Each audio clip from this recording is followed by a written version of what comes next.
Hello मित्रों, केम छो। धजाना धणी तो सौ कोई बने छे, पर मारा लीली पीड़ी चंडीवाड़ो तो मारा रामदेव पीर एक ज होय छे। तो मित्रों, आजे बुधवार ने रामदेव पीरनी बीज छे मित्रों।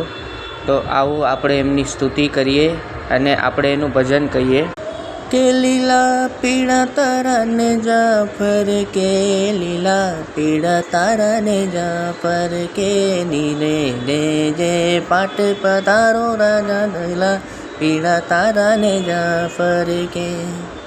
तो मित्रों, આપણે રામદેવ પીરની સ્તુતિ કરી, એમનું ભજન કર્યું, તો આપણો દિવસ શુભ મંગળ જાય અને આપણા ઘરમાં સૌ કુશળ રહે। મિત્રો, લાઈક અને સબસ્ક્રાઈબ જરૂર કરજો, એટલે જેથી કરીને તમને મારા વિડીયો પહોંચી શકે, અને ફોલોવર જરૂર કરજો। જય લખતણી।